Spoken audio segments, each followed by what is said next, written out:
So we have one more speaker who I am very proud to have with us today. She's a lifelong activist who brings passion for social justice to her work as a public servant in the city of Seattle. She is a voice for workers, the youth, the oppressed, and the voiceless. Everyone, please welcome Seattle City Council member Kshama Sawant.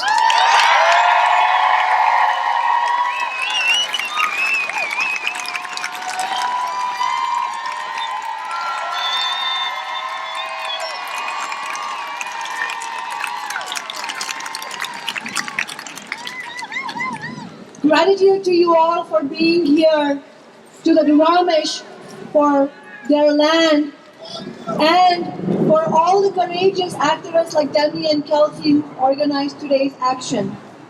The election of a right-wing demagogue, racist, bigot, and misogynist implies that all of us who are committed to ending oppression have to be on high alert. Trump's own misogynist views and his personal history as a sexual predator are stomach-turning, but it's not just that. The sweep by right-wing Republicans of the U.S. House and Senate puts attacks on women's rights squarely back on the agenda for 2017. And in case anyone thought Trump's positions were just for show, just for the campaign, Trump is already building a cabinet full of rampant racists and misogynists. His vice president, Mike Pence, and his choice for the Department of Health and Human Services, Tom Price, they are both rabid opponents of women's reproductive rights. Are we going to be complacent about this? Absolutely not. What we need most urgently is to build solidarity en masse among the 99%. Working women and young women have to be at the forefront of building a grassroots struggle, just like we have shown again and again. Women have organized recent protests against sexual assault on university campuses, against the NFL's failure to address domestic violence, and our slut walk protest. Women have been on the forefront of the most important movements of our time, from marriage equality to Wall Street to Black Lives Matter to the fight for 15.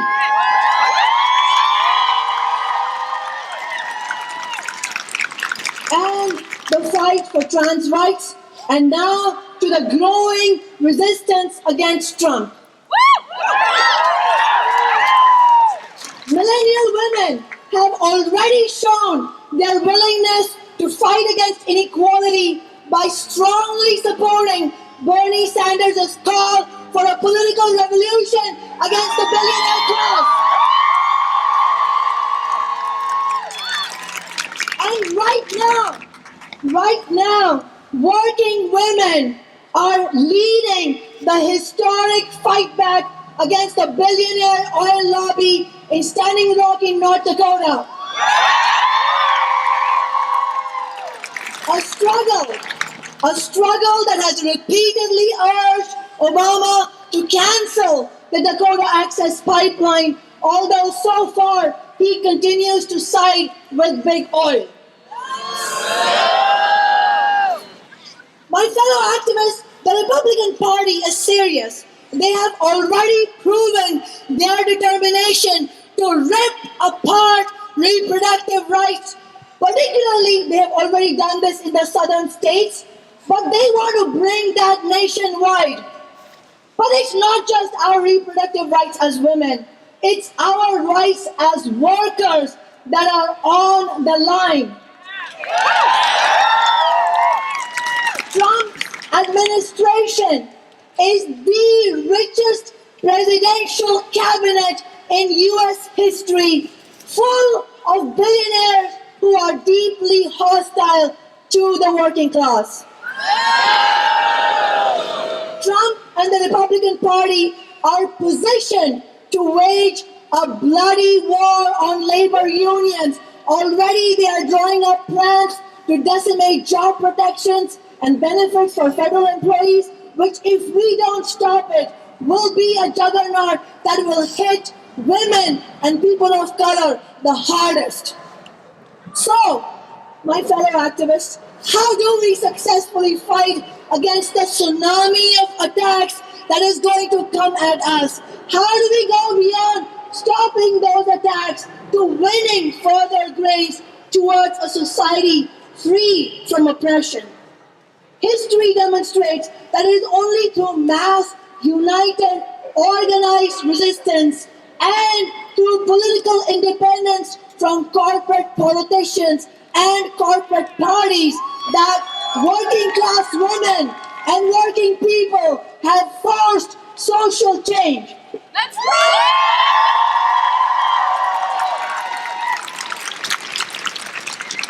The historic Supreme Court Roe v. Wade ruling, which I know happened before many of us were born, but it's important because it has important lessons.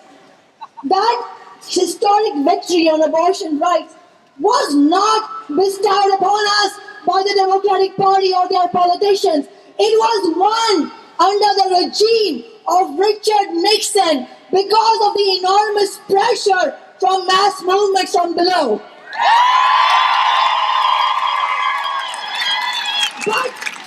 But those mass movements were victorious only because they correctly organized independent of both the corporate parties. And in those days, in the early 70s, the combined power of the women's movement, the anti-war movement, the LGBTQ movement, the Black Rights movement, and the labor movement went beyond simply playing defense. Our movements at that time won the biggest gains under the right-wing Nixon than under any president in U.S. history. We won Roe v. Wade. We won the end to the Vietnam War. We won the creation of affirmative action. We won the Environmental Protection Agency. And we won the Occupational Safety and Health Act.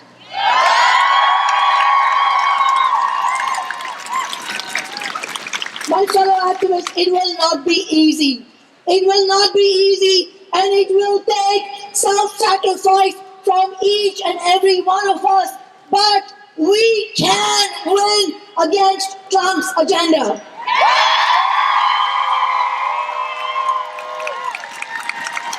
We can win. We can win if we build powerful solidarity among the 99%, linking the fight for women's rights with protest actions to defend Muslims, immigrants, Black lives, and labor unions. These movements can achieve victories if we build grassroots power independent of the corporate political elite of both major parties. My sisters and brothers, after Trump was elected and declared winner of the election, Hillary Clinton said, "Let's give Trump a chance." Obama said, his success is our success. I completely disagree. From everything Trump said during the campaign and from his cabinet picks, it will be absolutely foolhardy and dangerous to wish him success. We should all proudly declare that we wish Trump zero success in his racist, anti-woman, anti-worker, pro-government agenda.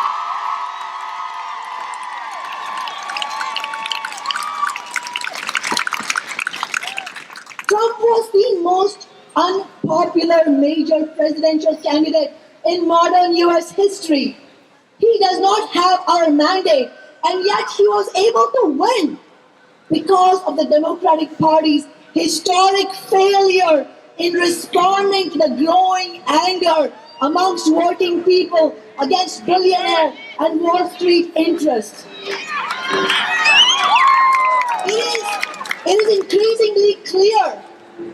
It is increasingly clear from voter statistics that Trump did not win the majority approval, but that the Democratic elite lost.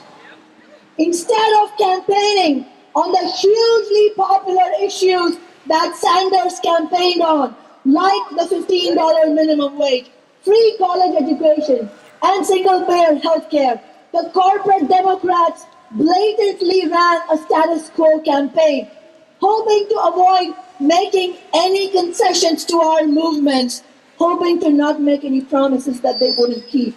And in so doing, they played a dangerous game, and they lost to a candidate for whom an unprecedented 20% of his own voters say they don't like him. It's true. But what does this point to? All of this points to the fact that our movements we cannot afford to rely on the Democratic Party to stop Trump.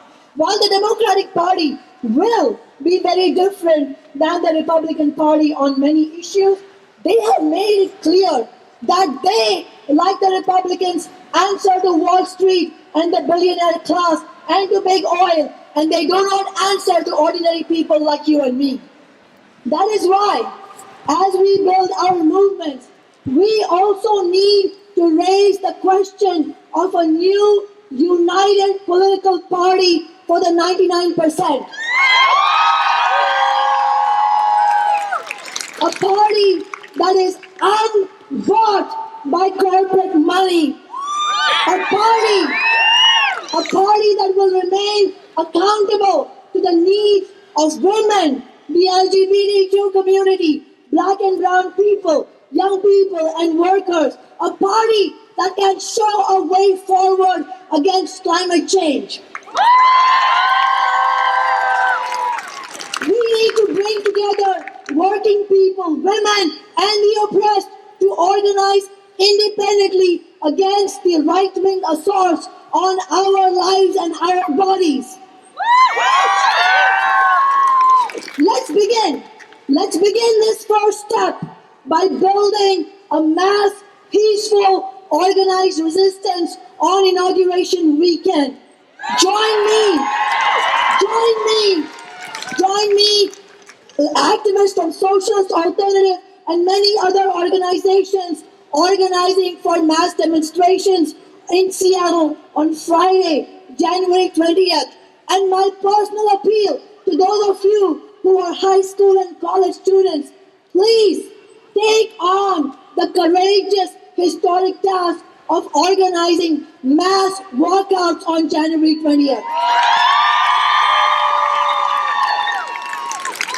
And the day after, January 21st, will be what I know will be the massive, historic Women's March on Washington. Let's join together with them. But beyond all this, I believe that we, all of us here today, have to also fight for fundamental change in our society. We have to fight for the full liberation of women and all those who are oppressed under this system of capitalism. That is why I am a socialist.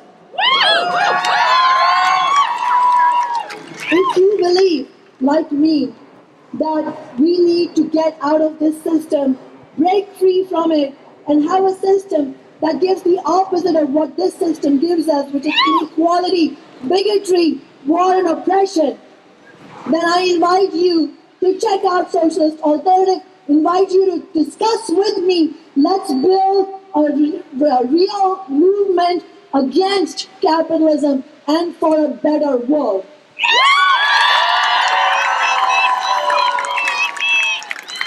For a socialist world. Solidarity.